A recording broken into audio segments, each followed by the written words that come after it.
Good afternoon. A poster is a visual presentation of a research or of a clinical project. It may report a study which could be descriptive, observational, retrospective, or experimental.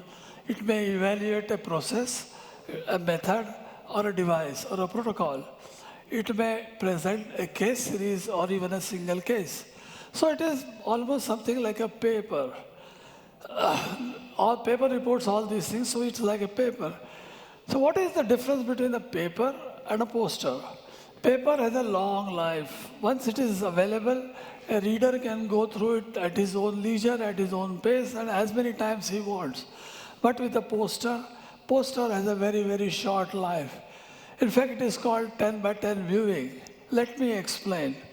It never happens that people walk into the poster area, stand before a poster, read everything, and then move on to that.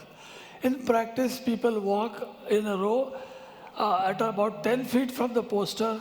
In the first 4 to 6 seconds, they read the title or the banner, and in the next 3 to 4 seconds, they decide that title is of their interest, or not interest. If they are not interested, they would move out. That means, as far as your poster is concerned, it is dead.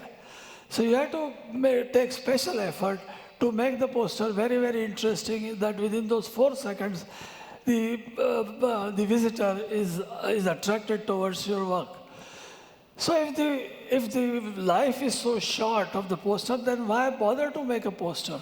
There are very many advantages. You can present an early result. If your project is only halfway through, you can still make a poster. You can test a new hypothesis. You can be speculative. In results, you can be more speculative than you can dare to be in a paper. But a poster, you make a speculation. Nobody minds that. Many times in a conference, your paper is rejected for podium presentation. You can make a poster and show off your research anyway. You get feedback in real time. And then when you defend the poster, you get practice how to make a presentation on the podium. So there are lots of advantages. Once you decide that you want to make a very good presentation, you look at internet or at YouTube, and you don't get much help from that source. Luckily, something is going to appear in the print media very, very shortly. It will give you good information, very valuable resource on medical posters and presentations, how to make them in superlative style, not just ordinary, press this key and press that key. It will give you more philosophical work on this thing. It is published by Springer, and it should be available in bookstalls by 4th of July this year. So when you do plan a poster, you must first anticipate the audience. We just discussed the theme. If you are, say, talking to Cartilage Society of India, then all the experts are available, so your pitch would be at a different level. But if you are, say, making a poster for WIROC, where postgraduate students are available, and the same group of highly qualified people are also available, so you're going to dilute it so that everybody understands, that everybody comes to your poster and sees that.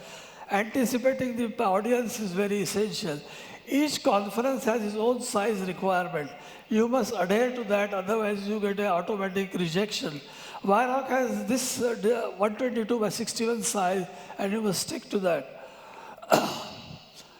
You can make posters in two styles. The traditional style is called IMRAT style, which is introduction, material, method, results, and discussion. Just like a paper, it's like mini paper on a wall. The theme is there, only reduced material is there. So it's called a traditional poster style. Everybody makes in this style. So why should people come to your poster? You got to make it more attractive. How do we do that? We take a hint from the advertisers and psychologists. They tell us that on a poster, people first read what is in the top area, the banner area. After reading the banner area, automatically they look at this corner. So if he reads the research question in the banner area, then he is looking for an answer. And as an automatic habit, he is going to look at this place for the answer of the question. Where would he normally find that? Somewhere over here. So he has to search for it, waste time. He may lose interest and walk away. But if you Improve, if you want to impress, you can put the conclusions up front in the area where the viewer is automatically going to look at it as a habit. You have made your day. He is going to like your answer, he is going to stay there, and you have won the day. So this is called the avant-garde style, is a new style, and if you put conclusion up front, that is most effective in poster making. Poster layout you can't clutter the whole poster with figures and text. You must leave a lot of open space, and that is called the white space. Plenty of white space, usually 30% to 35% of white space should be left open. How you write on the poster is very important. There are several ways of very good typefaces are available, but whatever happens, do not use fancy lettering in your poster. Absolute no. There's a whole list of combinations available that you can use in the title and the body of the letter. And any combination you can do to make it look very attractive. In my presentation, I am today using Arial and Times Roman combination for all you to see.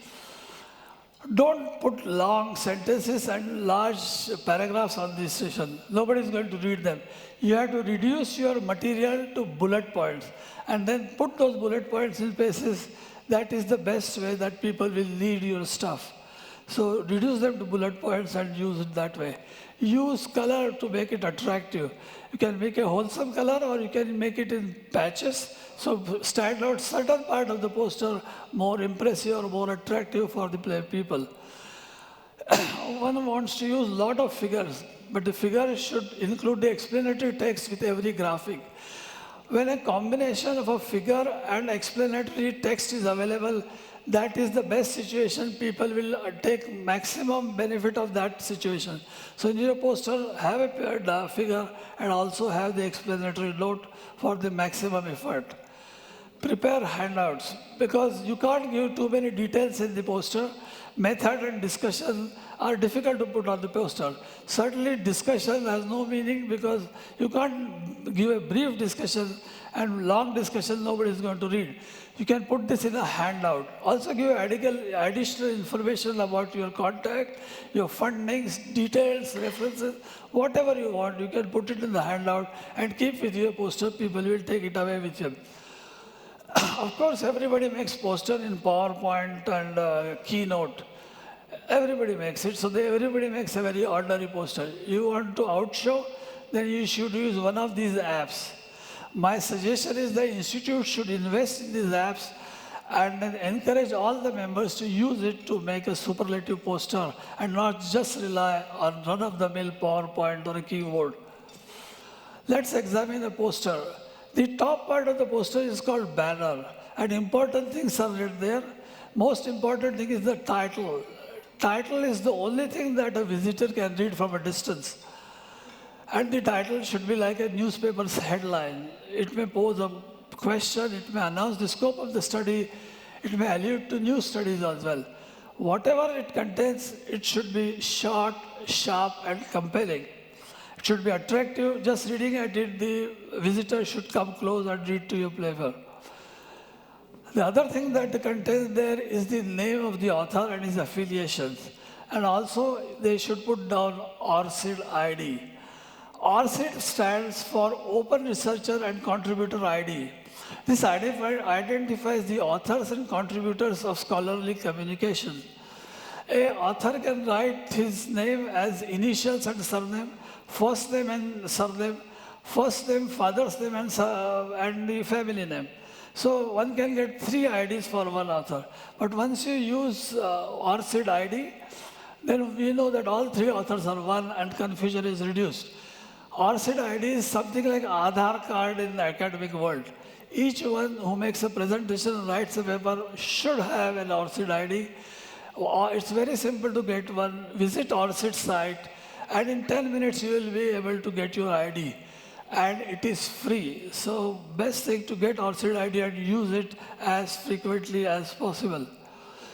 QR code and institutional logo both are in the banner area. QR code is a big device, and you can put enormous amount of material in that QR code, and all those handouts may not be necessary, just QR code, and everything goes there in a Ziffy. The other part of the poster is called the body, and all the material is arranged in a very nice, very attractive way so that it looks aligned in every direction. You use plenty of figures in the results area and spelling of these. In this, we will say there is a large space is left open. This is just to balance the white space.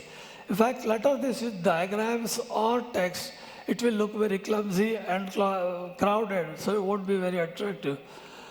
This is the new type of the poster where the conclusions are put up front. So after understanding the question, the answer is right there. It will be very attractive for the visitor. Then there is a large area of results where all the figures are put down. Using the figures of the charts, we have different charts, and one should use bar charts, line charts, or scatter sum always, because they are accurate, they are easy to understand. Even the smallest variations can be reflected in this session. However, when you use pie, donut, or an area chart, one should be careful. Small amounts cannot be shown on this, and they tend to be a little confusing. So use these with caution. However, when it is 3D charts, do not use these charts. They are confusing, they mislead, and they should be avoided as far as possible. So next time when you make your poster for the December WIROC this year, please take the opportunity and promote your research, plan it well, follow the guidelines that we just discussed and more that you can get from the book after 4th of July. Execute it well and defend it vigorously. So next time you make one, make an excellent medical poster, always. Thank you.